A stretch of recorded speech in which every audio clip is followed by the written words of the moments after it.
잠시만요. 고인의 유언장을 낭독하겠습니다. 전 재산은 장녀 정수빈에게 귀속됨을. 장녀, 무슨 소리예요? 남편은 외동인데요. 저입니다. 정수빈. 김남성님의 딸입니다. 당신이 무시했던 그 치매 노인이 제게 마지막으로 가족이 되어 주셨습니다. 구독과 좋아요 먼저 눌러주시고 82세 할아버지의 충격적인 반전 이야기 지금 시작합니다. 서울 외곽의 한적한 단독주택가 석양이 지는 저녁 무렵입니다. 30년 전 김남석이 직접 설계하고 지은 이 집은 여전히 튼튼하고 아름다웠습니다. 붉은 벽돌로 쌓아 올린 2층 건물의 외관은 세월이 흘렀지만 견고함을 자랑했죠. 마당 한편에는 그가 아내와 함께 심었던 금자나들이 계절을 맞아 노란 꽃잎을 피워내고 있었습니다. 하지만 집안의 분위기는 꽃들의 화사함과는 사뭇 달랐습니다. 김남석은 거실 가죽 소파에 앉아 창밖을 바라보고 있었습니다. 올해 82, 한때 중견 건설회사를 일궈낸 그의 손은 이제 가끔씩 떨렸고 기억도 예전 같지 않았습니다. 방금 전까지 무엇을 하려고 했는지 깜빡하는 일이 잦아졌죠. 안경을 어디에 뒀는지, 열쇠를 어느 주머니에 넣었는지, 이런 사소한 것들이 점점 어려워지고 있었습니다. 벽에 걸린 시계가 오후 6시를 가리키고 있었습니다. 예전 같았으면 이 시간이면 아들 도윤이 학교에서 돌아와 숙제를 하던 시간이었는데 이제는 그 아들도 56의 중년이 되어 회사에서 늦게 돌아오곤 했죠. 시간의 흐름이 남석에게는 때로 혼란스럽게 느껴졌습니다. 아버님, 저녁 드세요. 며느리 박영미의 목소리가 부엌에서 들려왔습니다. 하지만 그 목소리에는 따뜻함보다는 의무감이 더 짙게 배어 있었죠. 54세 영미는 이 집에서 살림을 맡아온 지 벌써 20년이 넘었습니다. 처음에는 시아버지를 극진히 모셨지만 세월이 흐르면서 그 마음도 변해갔죠. 영미는 부엌에서 전자레인지로 반찬을 데우며 작은 소리로 중얼거렸습니다. 또 반찬 데워달래. 치매면 치매지 진상도 아니고 하루에 몇 번씩 같은 소리야. 그 말은 남석의 귀에 들렸지만 그는 못 들은 척했습니다. 가슴이 답답해졌지만 내색하지 않았죠. 이런 일이 한두 번이 아니었으니까요. 현관문이 열리는 소리가 났습니다. 아들 김도윤이 늦은 퇴근길에서 돌아온 것입니다. 평범한 회사원인 도윤은 요즘 회사 일이 많아져 집에서도 피곤한 기색이 역력했죠. 한때는 아버지의 뒤를 이어 건설업계에서 일하려 했지만 결국 안정적인 대기업 사무직을 택했습니다. 아버지, 오늘 어떻게 지내셨어요? 도윤이 넥타이를 풀며 인사를 건넸지만 그 역시 형식적인 질문에 그쳤습니다. 눈은 이미 스마트폰 화면을 향하고 있었죠. 남석은 천천히 고개를 끄덕였습니다. 그냥 지냈다. 마당에 나가서 꽃도 보고. 아, 네. 도윤은 대답했지만 진심으로 관심을 기울이지는 않았습니다. 식탁에 둘러앉은 가족들의 저녁 식사가 시작되었습니다. 영미가 차려놓은 상차림은 정성스러웠지만 분위기는 조용했습니다. 예전에는 이 시간이 가장 즐거웠는데 언제부터인가 대화가 줄어들었습니다.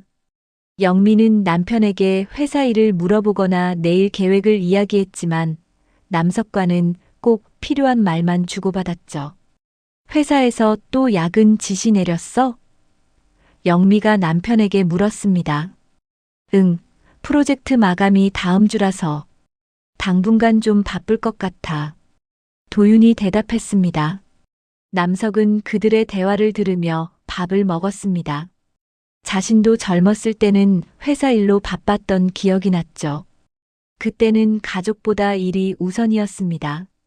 지금 생각해보니 그것이 잘못이었을지도 모르겠다는 생각이 들었습니다. 아버님, 약 드셨어요? 영미가 남석에게 물었습니다. 아, 약. 남석은 잠시 멈칫했습니다. 오늘 약을 먹었는지 기억이 나지 않았거든요. 혈압약과 당뇨약, 그리고 의사가 처방해준 기억력 개선제까지. 나이가 들면서 먹어야 할 약들이 늘어났습니다. 또 까먹으셨네요. 약통에 날짜별로 나눠뒀는데. 정말 매일 같은 얘기예요. 영미의 목소리에는 짜증이 묻어났습니다. 남석은 마음이 무거워졌습니다. 자신도 기억하고 싶었지만 뇌가 말을 듣지 않는 것 같았죠. 자신이 이 집의 주인이었던 시절을 떠올렸습니다. 건설사를 창업해서 이 집을 지을 때의 뿌듯함, 아들이 어렸을 때 함께 마당에서 축구를 하며 뛰어놀던 기억들, 아내가 살아있을 때 함께 설계도를 보며 꿈꾸던 시간들. 내가 이 집을 지었고 회사를 키웠는데 요즘은 내가 여기 나고자처럼 느껴진다. 남석은 속으로 중얼거렸습니다. 한때는 이 집안의 기둥이었는데 이제는 짐처럼 여겨지는 것 같아 마음이 아팠습니다. 식사가 끝나자 영미는 설거지를 하러 부엌으로 갔고 도유는 서재로 향했습니다. 아버지, 먼저 올라가시죠. 내일 일찍 일어나셔야 하니까요. 하지만 남석에게는 내일 특별히 할 일이 없었습니다. 그저 하루하루를 버텨내는 것이 일상의 전부였죠. 각자 자신의 공간으로 돌아가는 가족들을 바라보며 그는 깊은 외로움을 느꼈습니다. 밤이 깊어가자 남석은 거실 창가로 다시 걸어갔습니다. 창밖에는 가로등 불빛에 비친 금잔아들이 보였습니다. 어둠 속에서도 꽃들은 자신의 자리를 지키고 있었습니다. 하지만 집안의 그는 점점 자신의 자리를 잃어가고 있는 것 같았죠. 이 집에서 내가 설 자리가 점점 좁아지고 있구나. 남석은 작은 한숨을 내쉬었습니다. 표면상으로는 평온해 보이는 이 가정이지만 무언가 균열이 생기고 있다는 것을 그는 본능적으로 느끼고 있었습니다. 마치 오래된 건물의 기초에 금이 가기 시작하는 것처럼 말이죠. 며칠이 지나도 남석의 마음은 무겁기만 했습니다. 밤잠을 설치는 일이 잦아졌고 낮에도 멍하니 앉아있는 시간이 늘어났죠. 그러던 어느 아침 화장실에서 면도를 하던 남석은 거울 속 자신의 모습을 보고 깜짝 놀랐습니다. 면도 크림을 바른 것도 기억나지 않았고 면도기를 든 손이 어떻게 움직여야 할지 한순간 혼란스러웠거든요. 이상하다. 분명히 어제까지는. 남석은 서둘러 면도를 마치고 거실로 나왔습니다. 도윤과 영미는 이미 아침 식사를 마치고 각자 준비를 하고 있었죠. 평상시처럼 인사를 나누었지만 남석의 마음속에는 불안감이 자리 잡고 있었습니다. 가족들이 모두 나간 후 남석은 혼자 집에 남게 되었습니다. 조용한 집 안에서 시계 소리만 똑딱거렸죠. 그는 오래된 전화번호부를 꺼내 병원을 찾아보기 시작했습니다.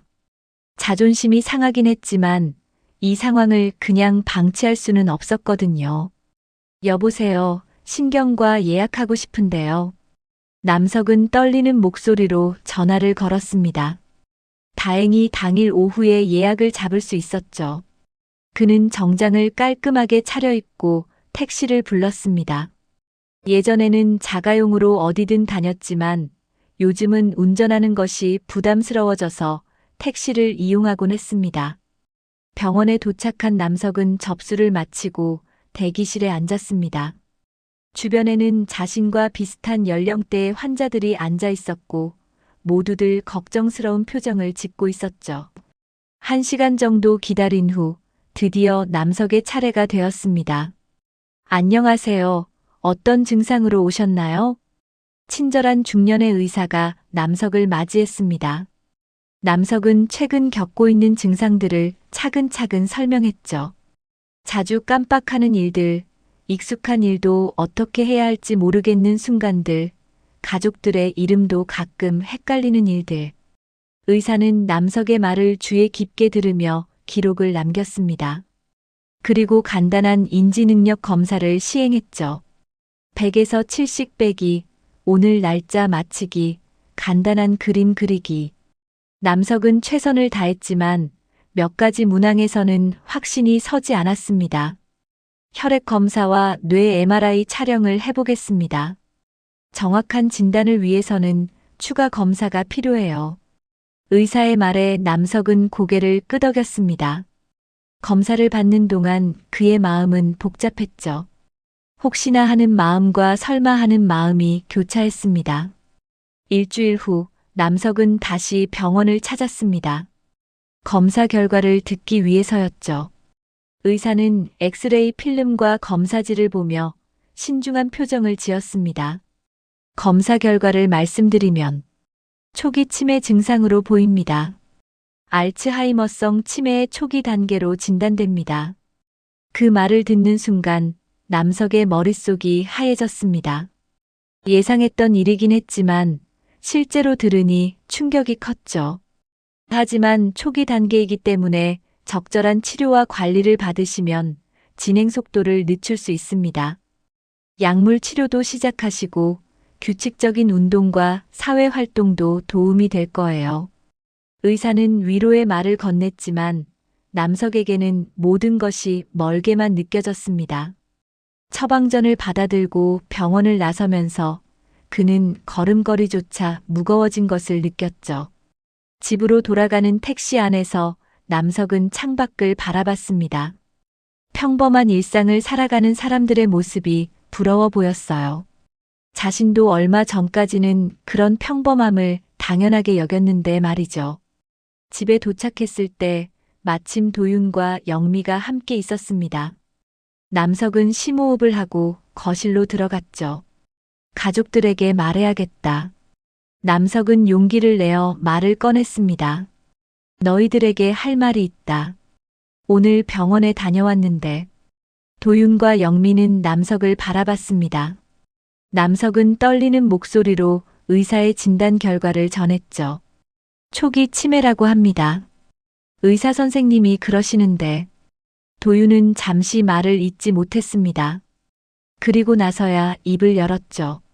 아버지, 그냥 나이 드셔서 그러는 거겠죠. 너무 걱정하지 마세요. 요즘 의사들이 너무 예민하게 진단하는 경우도 많으니까요. 도윤의 말에는 현실을 부정하고 싶은 마음이 담겨 있었습니다. 하지만 영미의 반응은 달랐죠. 그러시면 이제부터는 중요한 서류 같은 건 제가 관리하는 게 어떨까요? 아버님이 실수하시면 곤란한 일들도 있으니까요. 영미의 말에는 실용적인 계산이 깔려 있었습니다. 남석은 그 말의 진짜 의미를 알 수 있었죠. 자신의 권한이 조금씩 박탈당하기 시작한다는 것을 말이에요. 아니다. 아직은 내가 할 수 있다. 남석이 조심스럽게 거절했지만 영미는 이미 마음을 정한 듯 보였습니다. 아버님, 안전을 위해서예요. 혹시라도 착오가 생기면 안 되잖아요. 그날 밤 남석은 침대에 누워 천장을 바라봤습니다. 초기 치매라는 진단서 한 장이 자신의 인생을 어떻게 바꿔놓을지 막막했어요.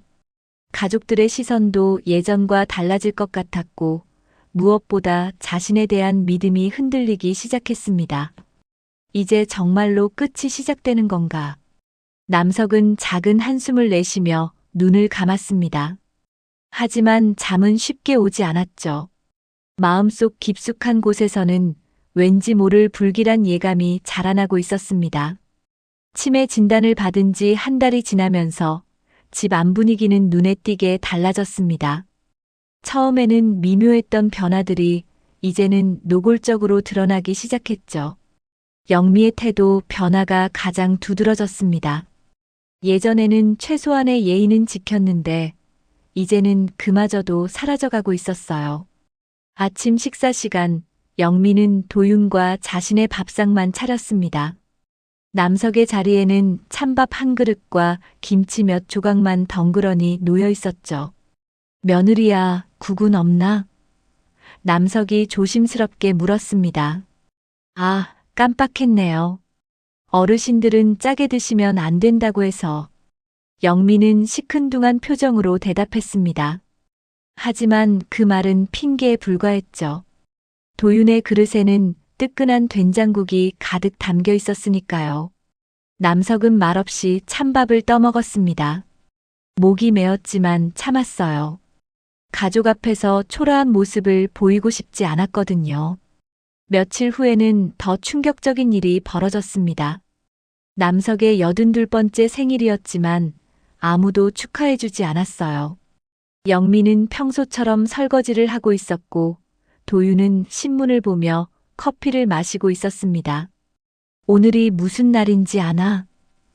남석이 넌지시 물어봤습니다. 무슨 날이요? 도윤이 신문에서 눈을 떼지 않은 채 대답했습니다. 내 생일이다. 남석의 목소리에는 서운함이 배어 있었습니다. 아, 그렇구나. 생일 축하해요, 아버지. 도윤은 형식적으로 인사했지만 그뿐이었죠.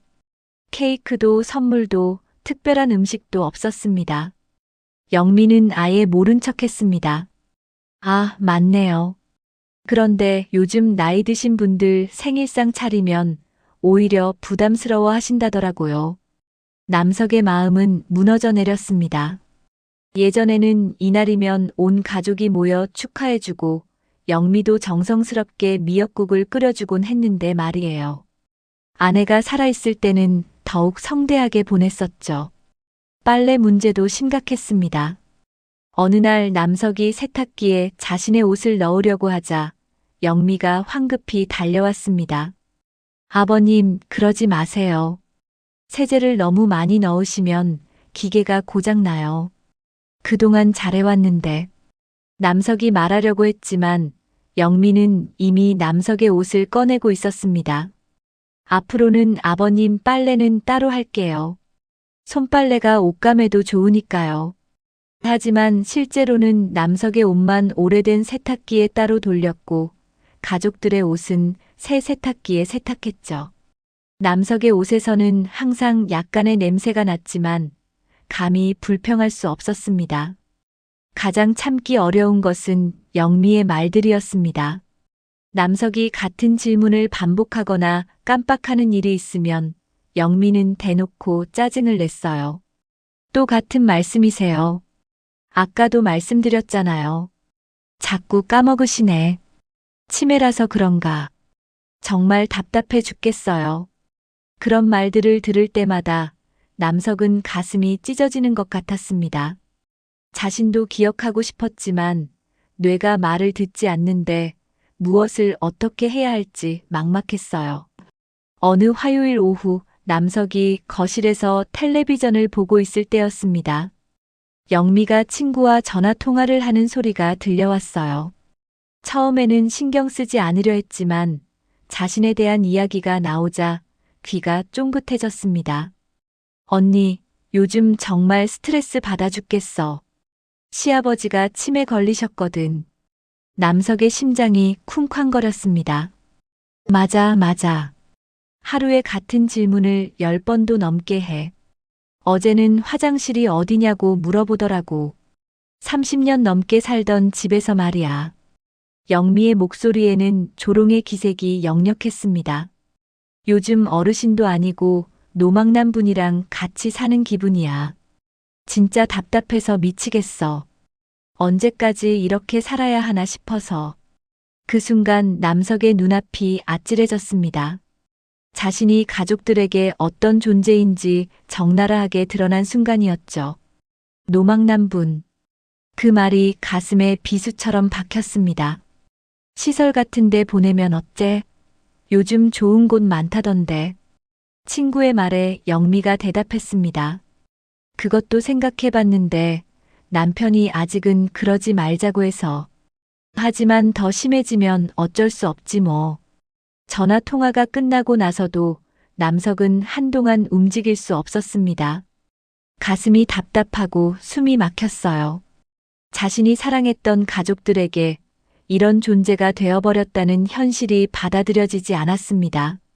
저녁 시간이 되어 도윤이 퇴근해서 돌아왔습니다. 남석은 아들에게라도 하소연하고 싶었지만 도윤 역시 예전 같지 않았어요.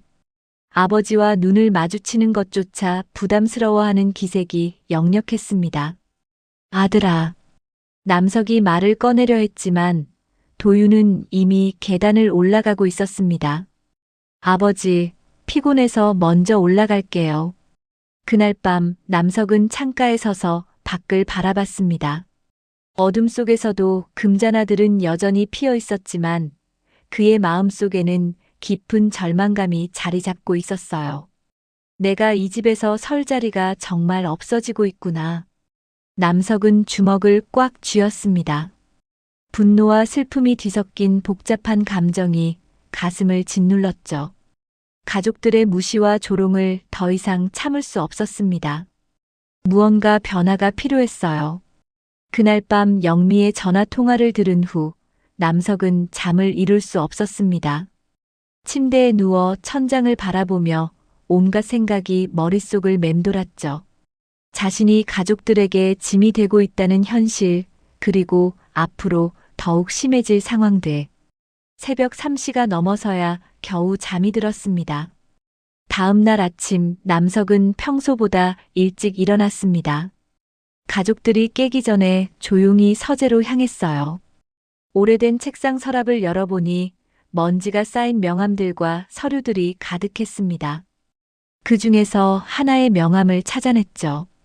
정기훈 변호사 마이너스 유산공증 전문.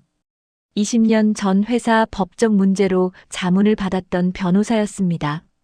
당시 믿을만하고 정직한 사람이라는 인상을 받았었죠. 남석은 그 명함을 주머니에 조심스럽게 넣었습니다. 아침 식사 시간, 평소와 다름없는 냉랭한 분위기였습니다. 영미는 남석에게 시큰둥한 표정으로 죽 한 그릇을 내밀었고 도윤은 신문을 보며 토스트를 먹고 있었어요.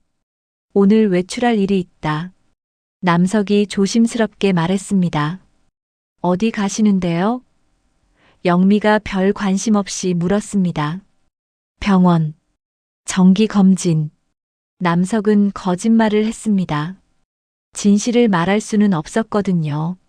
아, 그러세요. 그런데 혼자 가실 수 있어요? 길 잃어버리시면 안 되는데. 영미의 말에는 걱정보다는 귀찮음이 더 많이 담겨 있었습니다. 괜찮다. 택시 타고 갈 테니까. 남석은 단호하게 대답했습니다. 도윤과 영미가 집을 나간 후 남석은 서둘러 준비를 했습니다. 가장 깔끔한 정장을 입고 구두도 닦았어요.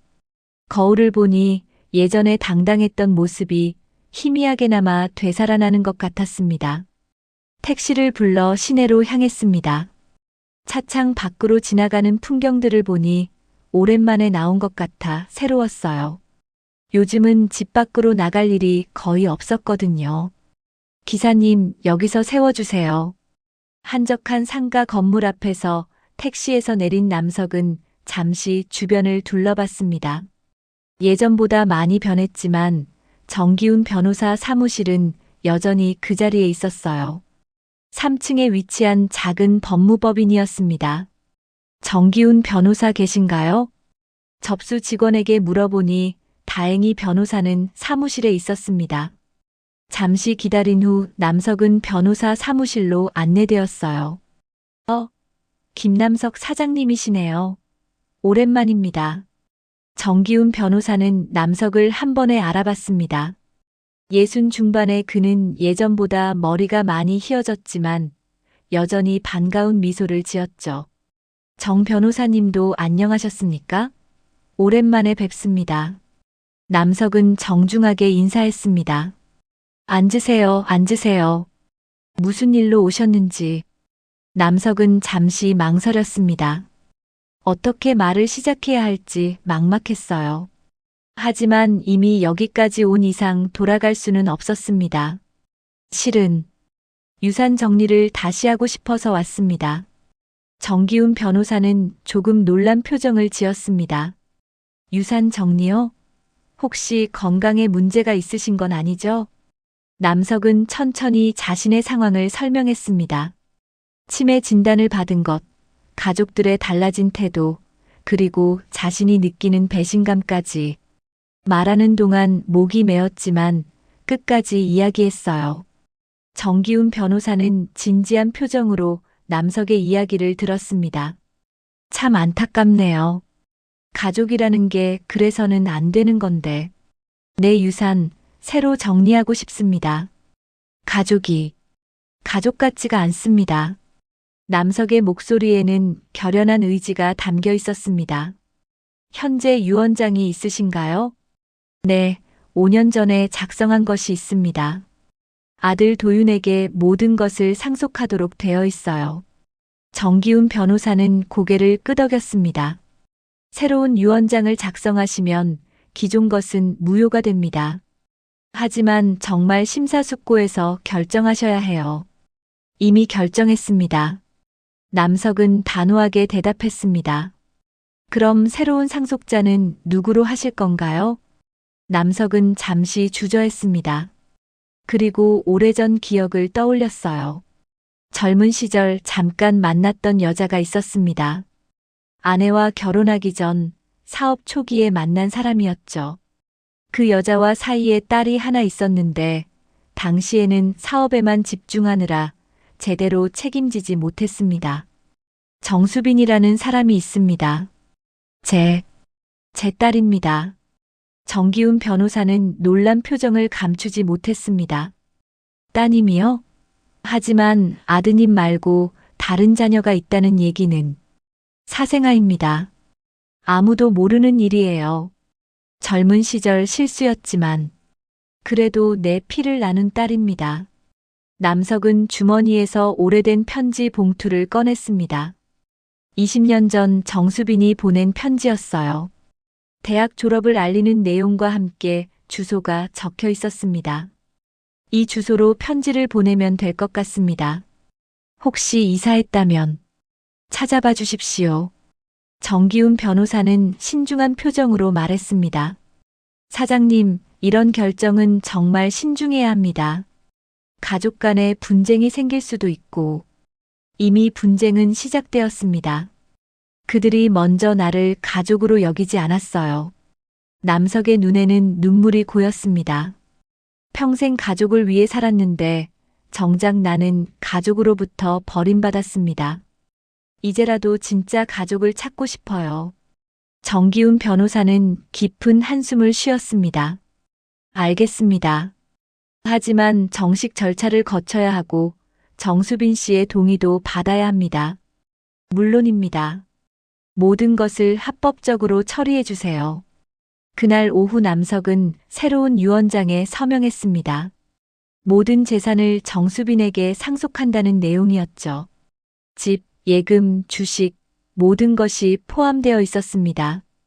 공증도 완료하겠습니다. 그리고 정수빈 씨에게 연락도 취해보겠어요. 사무실을 나서면서 남석은 묘한 해방감을 느꼈습니다. 오랫동안 가슴에 맺혔던 응어리가 조금이나마 풀리는 것 같았어요. 택시를 타고 집으로 돌아가는 길, 그는 창밖을 바라보며 생각했습니다. 이제 모든 것이 시작이다. 집에 도착했을 때 가족들은 아직 돌아오지 않았습니다. 남석은 조용히 서재로 들어가 오래된 사진첩을 꺼냈어요. 그 안에는 젊은 시절의 사진들이 가득했습니다. 그리고 맨 뒤쪽에 숨겨둔 사진 한 장. 어린 정수빈의 모습이 담긴 사진이었습니다. 수빈아, 아버지가 늦었지만 이제라도 제대로 해보자. 변호사 사무실을 다녀온 지 일주일이 지났습니다. 남석은 평소와 다름없이 지내려 노력했지만 마음 한편으로는 정수빈으로부터 연락이 올까 기대하고 있었어요. 하지만 더 큰 시련이 기다리고 있다는 것을 그는 몰랐습니다. 그날 아침 남석이 화장실에서 나오다가 갑자기 어지러움을 느꼈습니다. 벽에 손을 짚고 겨우 중심을 잡았지만 다리에 힘이 빠져 주저앉고 말았죠. 큰 소리가 나자 영미가 달려왔습니다. 아버님, 괜찮으세요? 영미는 놀란 표정을 지었지만 그 뒤에 숨은 다른 감정도 있었습니다. 남석을 부축해 소파에 앉히면서 중얼거렸어요. 이제 정말 위험해지는구나. 며칠 후 또 다른 사건이 벌어졌습니다. 남석이 가스레인지에 물을 올려놓고 깜빡 잊어버린 것입니다. 물이 모두 증발하고 주전자가 타들어가기 시작했을 때 다행히 영미가 발견했어요. 아버님, 이게 뭐예요? 영미가 소리쳤습니다. 미안하다. 깜빡했다. 남석은 고개를 숙였습니다. 영미는 탄 주전자를 들고 한숨을 쉬었습니다. 이러다가 집에 불이라도 나면 어떻게 하려고 그래요? 정말 위험해요. 그날 저녁 도윤이 퇴근하자마자 영미는 남편을 불러 앉혔습니다.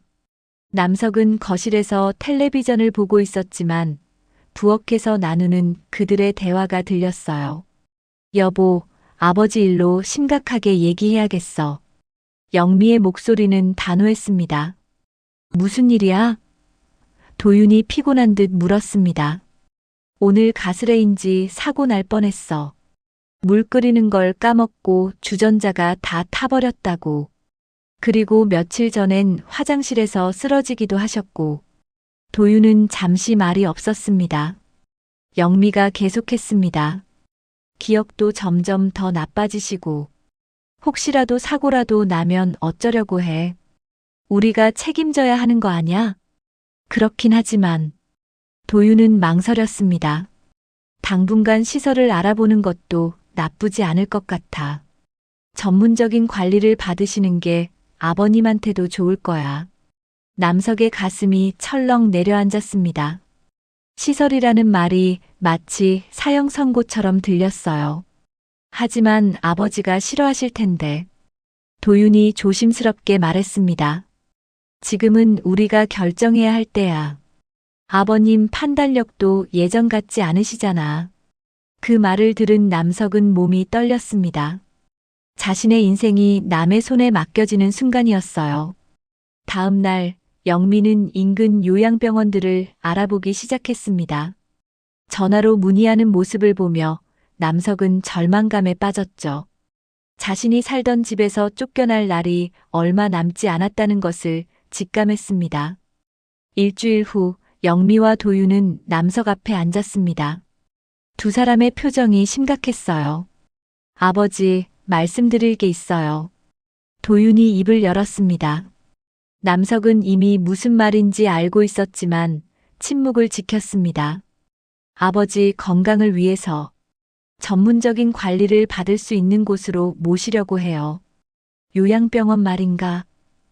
남석이 조용히 물었습니다. 네. 집에서는 혼자 계실 때 위험할 수 있어서요. 남석은 고개를 떨어뜨렸습니다. 내가 싫다고 하면? 영미가 대답했습니다. 아버님, 이건 선택의 문제가 아니에요. 안전을 위한 거라고요. 언제부터 내 인생이 너희가 결정하는 게 되었나? 남석의 목소리에는 분노가 섞여 있었습니다. 아버지, 화내지 마세요. 다 아버지를 위한 일이에요. 도윤이 달래려 했지만 남석은 이미 마음의 상처가 깊어진 상태였습니다. 내가 지은 이 집에서 쫓겨나는 거구나. 남석은 중얼거렸습니다. 결국 남석은 저항할 힘도 선택권도 없었습니다. 며칠 후 작은 가방 하나만 들고 요양병원으로 향하게 되었어요. 30년 동안 살던 집을 떠나는 순간 남석의 눈에서 눈물이 흘러내렸습니다. 새로운 환경에서 잘 지내실 거예요. 영미가 형식적으로 말했지만 그 말에는 진심이 담겨 있지 않았습니다. 요양병원은 깔끔했지만 차갑게 느껴졌습니다. 4인실 병실에 들어선 남석은 침대에 앉아 창밖을 바라봤어요. 집에서 보던 금전화도 익숙한 풍경도 모두 사라졌습니다. 김남성님이시죠? 안녕하세요. 간병사가 친절하게 인사했습니다. 남석은 고개만 끄덕였습니다. 말할 기운조차 없었어요. 첫날 밤 남석은 잠을 이룰 수 없었습니다. 옆 침대의 환자는 중얼거리며 잠꼬대를 했고 복도에서는 간병사들의 발소리가 들렸죠. 모든 것이 낯설고 외로웠습니다. 며칠이 지나도 가족들의 면회는 없었습니다. 남석은 매일 창가에 앉아 밖을 바라봤어요. 혹시나 도윤이나 영미가 올까 기대했지만 그들은 나타나지 않았습니다. 일주일 후 드디어 도윤이 면회를 왔습니다. 하지만 그의 표정은 의무감으로 가득했어요. 아버지, 어떻게 지내세요? 그냥 지낸다. 남석의 대답은 짧았습니다. 적응하시는데 시간이 좀 걸리겠지만 여기가 아버지한테 더 좋을 거예요. 남석은 아무 말도 하지 않았습니다. 도윤은 30분 정도 앉아 있다가 일어났어요. 그럼 다음에 또 올게요. 하지만 다음 면회는 한 달 후였습니다. 그마저도 15분 만에 끝났죠. 병실 침대 위에서 남석은 천장을 바라보며 생각했습니다.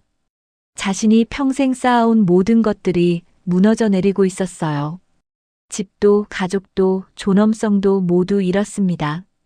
정수빈, 정 변호사님은 연락을 하셨을까? 남석은 마지막 희망의 끈을 놓지 않으려 애썼습니다.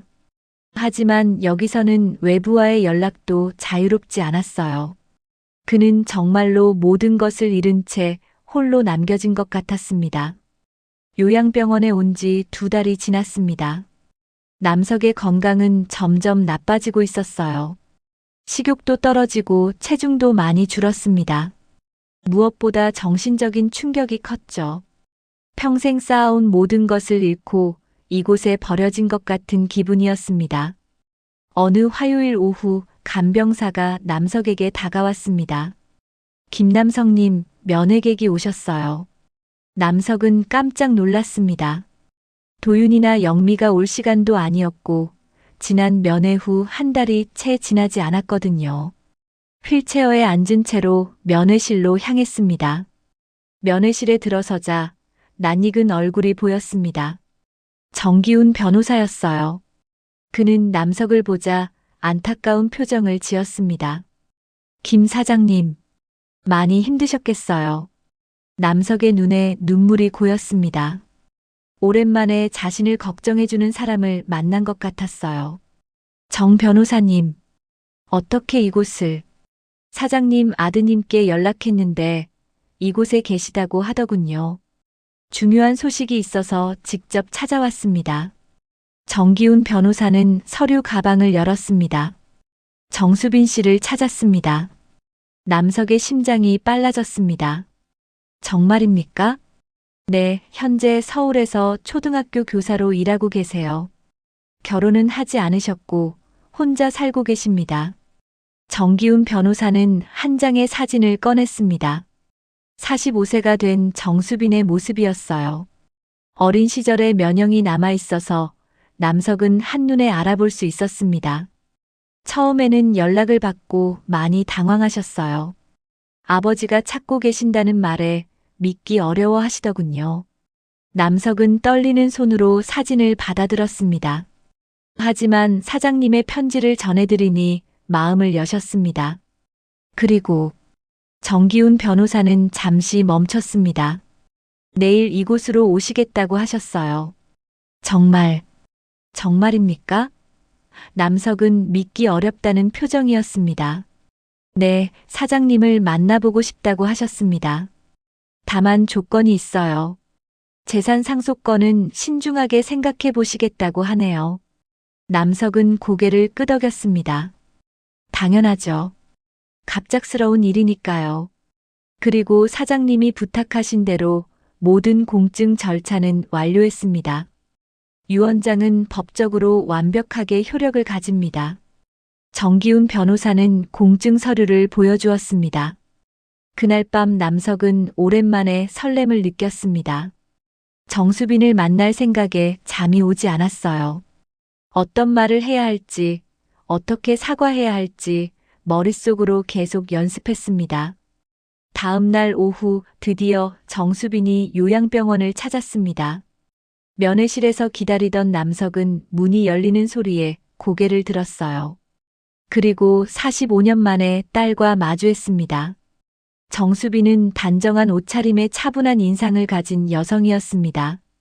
남석의 모습을 보자 잠시 놀란 것 같았지만 곧 의자에 앉았어요.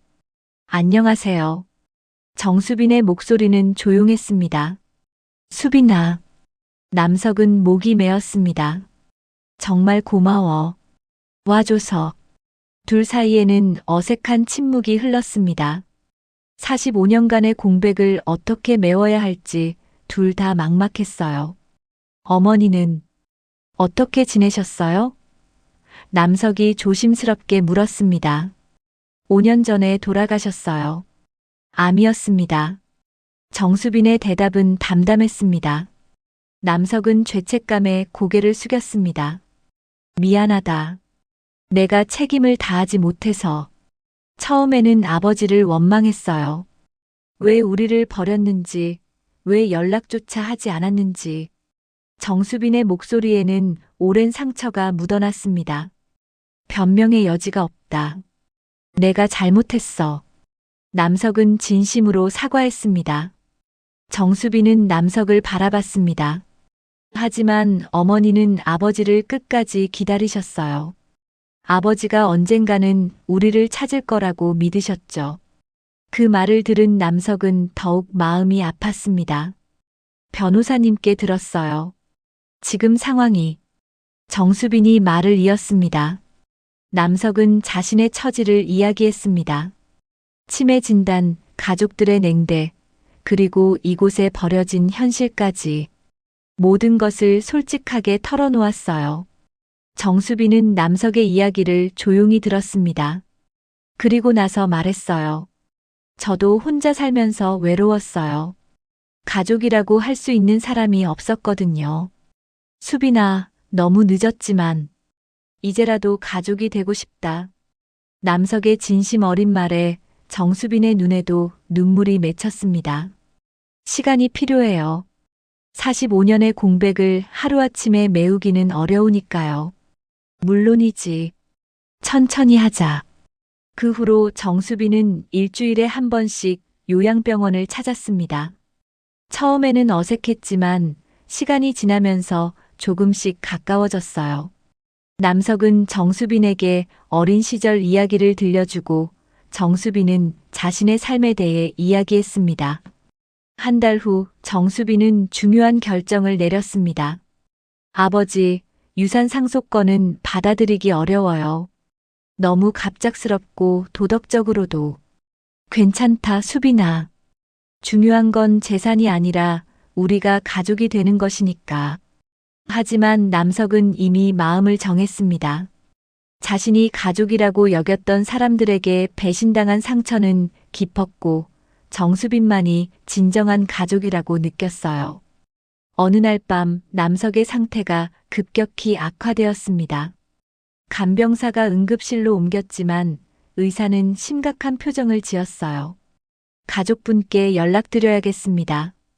병원에서는 도윤에게 연락했지만 그는 바쁘다는 이유로 오지 않았습니다. 대신 정수빈이 밤늦게 달려왔어요. 아버지, 괜찮으세요? 남석은 정수빈의 손을 꼭 잡았습니다. 수빈아, 고맙다. 내가 있어서. 그날 밤 정기훈 변호사도 병원에 왔습니다. 남석의 부탁으로 모든 서류를 최종 정리하기 위해서였어요. 모든 준비가 끝났습니다. 이제 언제든 유 원장이 효력을 발휘할 수 있어요. 남석은 안도의 표정을 지었습니다. 마지막까지 자신의 뜻을 관철할 수 있게 되었거든요. 남석의 상태가 악화된 지 일주일 후 그는 결국 세상을 떠났습니다. 정수빈이 곁에서 지켜보는 가운데 조용히 눈을 감았어요. 마지막 순간까지 정수빈의 손을 놓지 않았습니다. 아버지.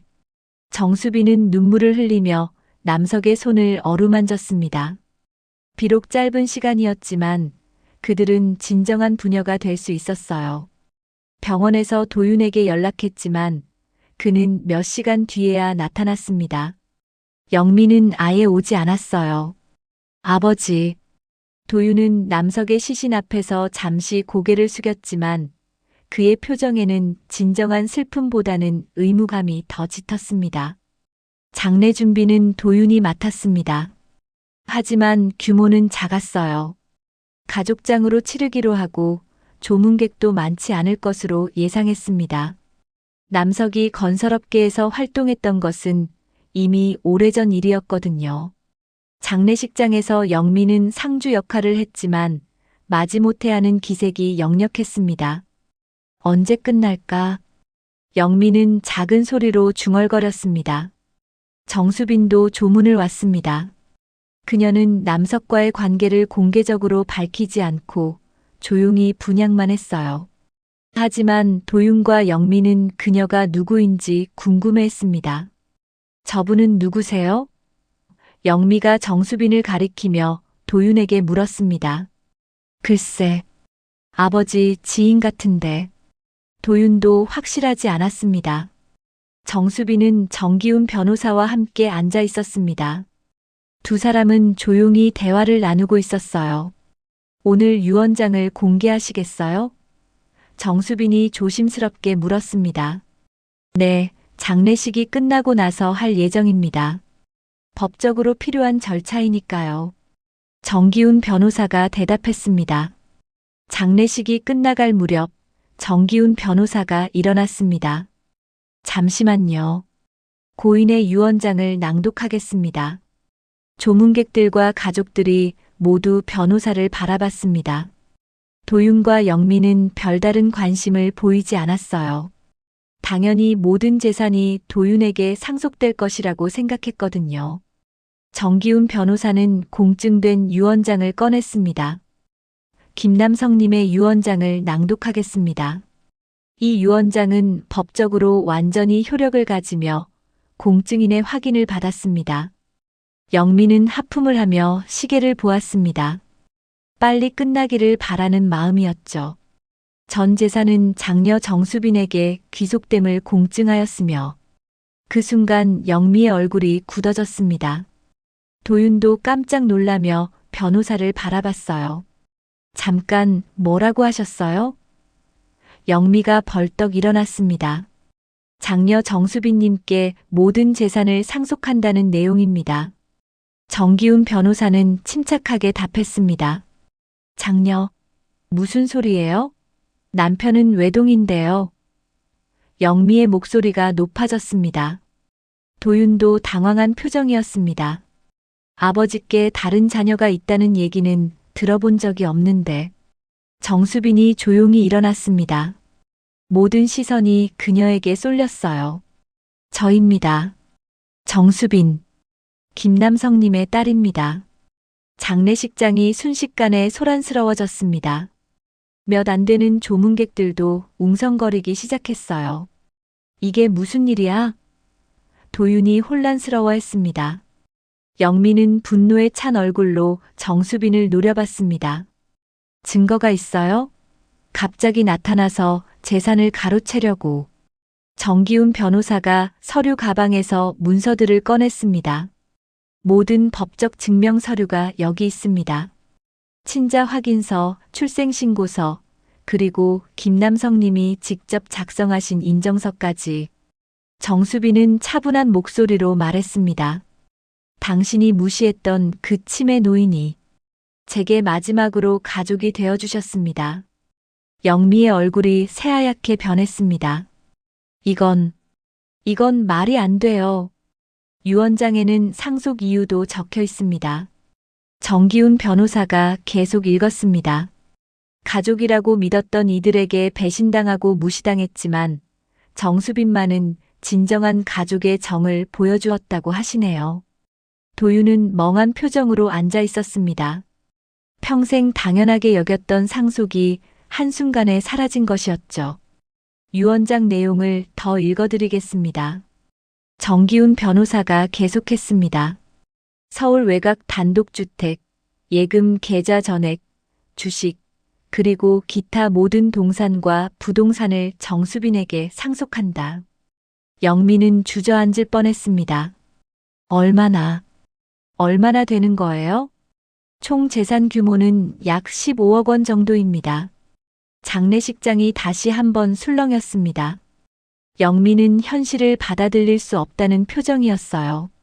이건 법적으로 무효예요. 치매 환자가 작성한 유언장이 효력이 있을 리 없어요. 영미가 소리쳤습니다. 정기훈 변호사는 침착하게 대답했습니다. 유언장은 김남성 님이 치매 진단을 받기 전에 작성되었고 정신적 능력에 아무런 문제가 없을 때 공증받았습니다. 법적으로 완전히 유효합니다. 재산 분쟁을 걸겠어요. 이건 부당해요. 영미가 분노했습니다. 그렇게 하셔도 됩니다. 하지만 승소 가능성은 희박합니다. 변호사가 냉정하게 말했습니다. 정수빈은 영미를 바라보며 조용히 말했습니다. 아버지께서 요양병원에서 어떤 대우를 받으셨는지 모든 기록이 남아 있어요. 간병사들의 증언도 있고요. 영미의 얼굴이 더욱 창백해졌습니다. 요양병원에서 면회도 거의 오지 않고 왔을 때도 형식적으로만 대했던 것이 모두 기록되어 있었던 것입니다. 도윤은 여전히 말을 잇지 못하고 있었습니다. 평생 계획했던 미래가 한순간에 무너진 충격이 컸어요. 정수빈이 마지막으로 말했습니다. 아버지는 마지막 순간까지 진정한 가족을 찾고 계셨어요. 그분의 뜻을 존중해 주세요. 장례식장을 나서는 영미와 도윤의 뒷모습은 초라했습니다. 평생 당연하게 여겼던 모든 것을 잃은 그들에게 남은 것은 좁은 전세집뿐이었어요. 정수빈은 남석의 영정 앞에서 마지막 인사를 올렸습니다. 아버지, 이제 편히 쉬세요. 유언장 공개 후 한 달이 지났습니다. 영미와 도윤은 현실을 받아들이기 어려워했지만 법적으로는 어쩔 수 없는 상황이었어요. 그들이 살던 30년간의 보금자리였던 집은 이제 정수빈의 소유가 되었습니다. 영미는 마지막 희망을 걸고 변호사를 찾아갔습니다. 정말 방법이 없나요? 유언장을 무효화할 수 있는 방법은? 하지만 변호사의 대답은 냉정했습니다. 모든 절차가 완벽하게 이루어졌습니다. 더군다나 요양병원에서의 증언들이 불리하게 작용할 것 같습니다. 무슨 증언이요? 김남성님을 제대로 돌보지 않았다는 간병사들의 증언, 면회를 거의 오지 않았다는 기록들. 이런 것들이 법정에서 공개되면 오히려 더 불리해질 겁니다. 영미는 절망했습니다. 재산 분쟁을 걸어봤자 이길 가능성이 거의 없었던 것이죠. 그 사이 정수빈은 남석이 살던 집을 정리하고 있었습니다. 45년 만에 아버지의 집에 들어선 순간 감회가 새로웠어요. 거실 창가에는 아직도 금잔화들이 피어 있었습니다. 서재를 정리하던 정수빈은 오래된 사진첩을 발견했습니다. 그 안에는 자신의 어린 시절 사진들이 소중히 보관되어 있었어요. 남석이 몰래 간직하고 있었던 것이었습니다. 아버지, 저를 이렇게 기억하고 계셨구나. 정수빈의 눈에서 눈물이 흘러내렸습니다. 아버지의 마음을 이제야 알 것 같았어요. 책상 서랍에서는 정수빈이 대학교 때 보낸 편지들도 나왔습니다. 졸업 소식, 교사가 되었다는 소식, 모든 편지가 고스란히 보관되어 있었죠. 제가 보낸 편지를 다 보관하셨네. 한편 도윤과 영미는 좁은 전세 아파트로 이사를 해야 했습니다. 30년 넘게 살던 넓은 집에서 작은 아파트로 이사하는 것은 굴욕적이었어요. 이게 다 누구 때문이야? 영미는 화물차에 짐을 싣으며 분노했습니다. 여보, 그만해. 이미 끝난 일이야. 도윤이 피곤한 듯 말했습니다. 끝난 일이라고? 30년을 살던 집에서 쫓겨나는데 끝난 일이라고? 이사하는 날 정수빈도 집에 와 있었습니다. 영미와 마주친 순간 분위기가 차갑게 식었어요. 만족하세요? 영미가 독서를 퍼부었습니다. 정수빈은 조용히 대답했습니다. 저는 아버지의 뜻을 따른 것뿐입니다. 뜻이라고? 치매 노인을 꼬셔서 재산을 가로챈 거 아니에요? 아버지는 치매에 걸리기 전부터 이미 상처받고 계셨어요. 당신들이 준 상처 때문에요. 영미는 할 말이 없었습니다. 그동안 자신이 시아버지를 어떻게 대했는지 스스로도 알고 있었거든요. 도윤은 마지막으로 아버지의 서재를 둘러봤습니다. 어린 시절 추억이 담긴 공간이었는데 이제 다시는 볼 수 없게 되었어요. 아버지, 죄송합니다. 도윤은 늦은 후회를 했지만 이미 모든 것이 돌이킬 수 없는 상황이었습니다. 몇 달 후 정수빈은 남석의 집에서 살기 시작했습니다. 혼자 살던 작은 아파트를 정리하고 아버지가 사랑했던 이 집의 주인이 되었어요. 마당의 금잔화를 돌보면서 정수빈은 아버지를 떠올렸습니다. 생전에 더 많은 시간을 함께 보내지 못한 것이 아쉬웠지만 마지막만큼은 진정한 부녀가 될 수 있어서 다행이었어요. 어느 일요일 오후 정수빈은 남석의 방을 정리하고 있었습니다. 옷장 깊숙이에서 오래된 상자를 발견했어요. 그 안에는 건축 도면들과 회사 설립 당시의 서류들이 들어 있었습니다. 아버지의 꿈이 담긴 것들이구나. 정수빈은 도면들을 펼쳐보며 아버지의 젊은 시절을 상상해 봤습니다. 아무것도 없는 상태에서 시작해서 이 집을 짓고 회사를 키운 아버지의 노력이 느껴졌어요.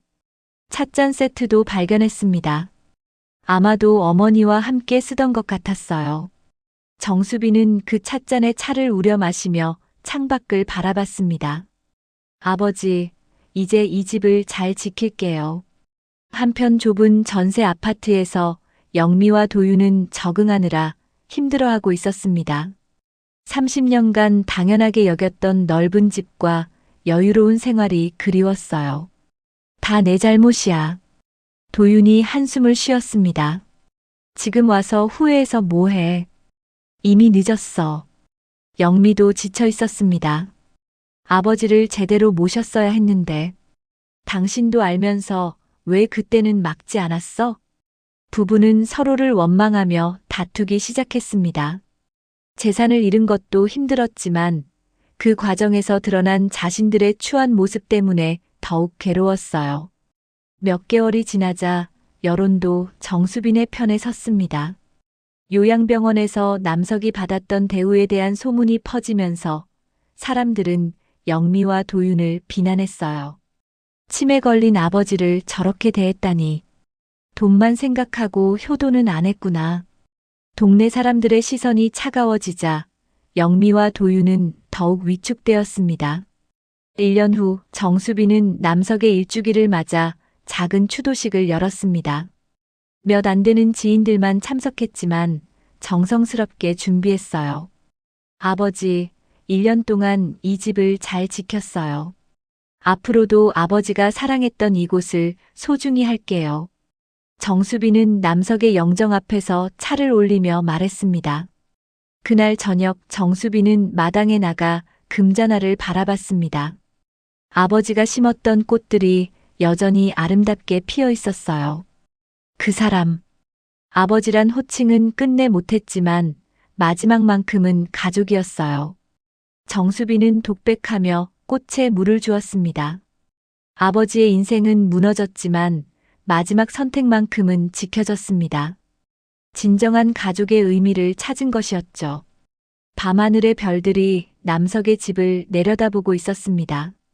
이 집에는 이제 새로운 이야기가 시작되고 있었어요. 45년 늦었지만 마침내 아버지와 딸이 함께하는 따뜻한 가정의 이야기 말입니다. 정수빈은 아버지의 서재에서 찾은 건축 도면을 펼쳐놓고 미소를 지었습니다.